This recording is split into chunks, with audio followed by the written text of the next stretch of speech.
Good morning, good evening, good afternoon, everyone. Palace nil, Tottenham Hotspur 1. Yeah, very happy about the result. So as usual, normal match reaction. Let's go through the starting lineup. First of all, talk about that and talk about the game in general. So first of all, starting lineup, Vicario in goal, Danso and Van de Ven. As you all know, Romero got sent off last game against Liverpool. And Spence and Porro, obviously the fullbacks, because again, apart from Davies, who was on the bench, we don't really have many options there.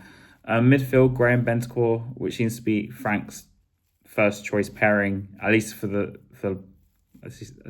past month or two now, with a midfield double pivot. Bergvall came in for Xavi, because of course Xavi was another one who's suspended.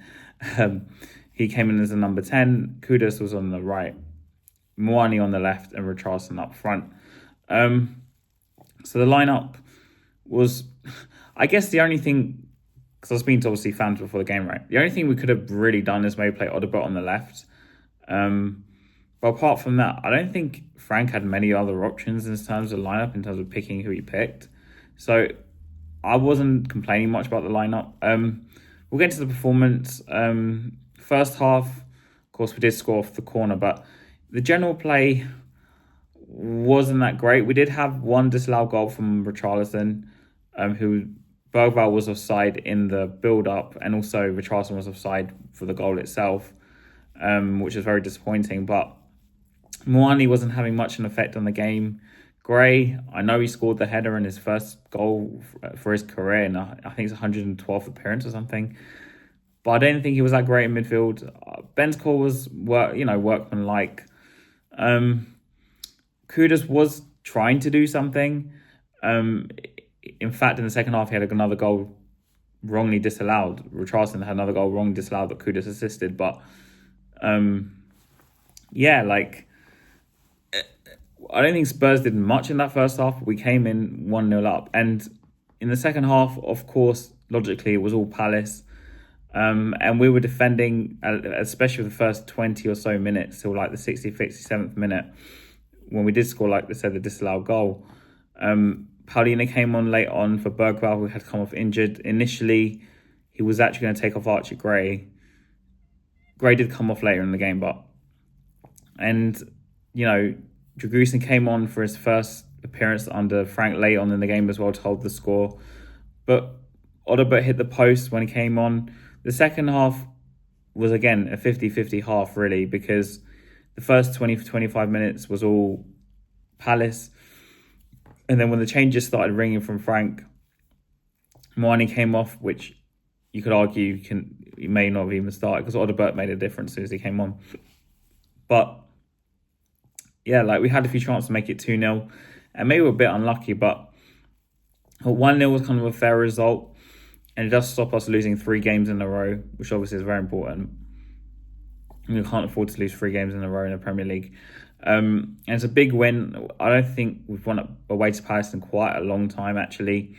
It was a hard-fought win, and it does take us into 11th, but as I said, I view us as a mid-table team, so us being in 11th is kind of not a surprise on 25 points. But here we are. We've got Brentford away as well. We did beat them at home, but I think it's going to be arguably maybe even a harder game than this, because Brentford's home record is amazing. But it's a good win. It kind of stems the tide of the whole negativity of getting Frank out and stuff, at least for another week. I think, as I've banged on about a lot of the time, the biggest problem is the midfield, because when Paulina and Bentancur were on the pitch together, even with Gray, we had nothing in midfield. The midfield was working without the ball, but with the ball, we didn't really do anything. But even when you had Bergvall or Xavi in the previous games and then Graham Bentancur, that midfield pivot, in my opinion, was not functioning as well as a midfield pivot should. Gray's just not, for me. I know he scored this goal, but I'm not really feeling him in playing in there. But I think out the 3 of them, as I've spoken about before on this, Gray, Bergvall, Sarr, if Frank stays, which I assume he will, Gray will be the one chosen out of the 3 of them to carry on in his project or whatever, a system. and because he's obviously favouring Gray and he wants him at Brentford as well. Furthermore, obviously Sarr's at AFCON, but Bergvall today again, for all his work rate, and you could probably say that about all three of them. I don't know what he does. I know he was playing as number 10 today, but I don't see the 10 where I know Xavi's not the level, but he'll get the ball and he'll try and create something. I don't see that from Bergvall.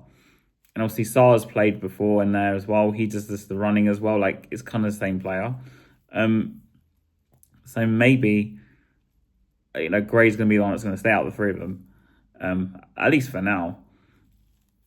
But I don't think Bergvall really had much of an impact on the game. And it's unlucky for him that he had to come off injured, but I just didn't see him doing much, really. Mane was really, really poor.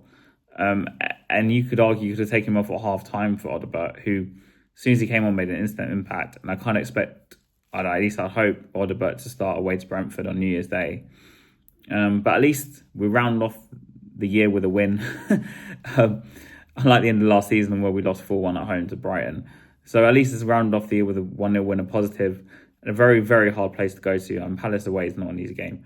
I know they played like 30 games this season, but we don't tend to do well there. And not a lot of teams do well there. But it's a good win for us. We just need to try and build some momentum again. And it's going to be a long season because we're still in 3 comps. Yeah, 3 competitions. So, because the FA Cup's going to start again in the new year. So, Merry Christmas and Happy New Year and come on you Spurs.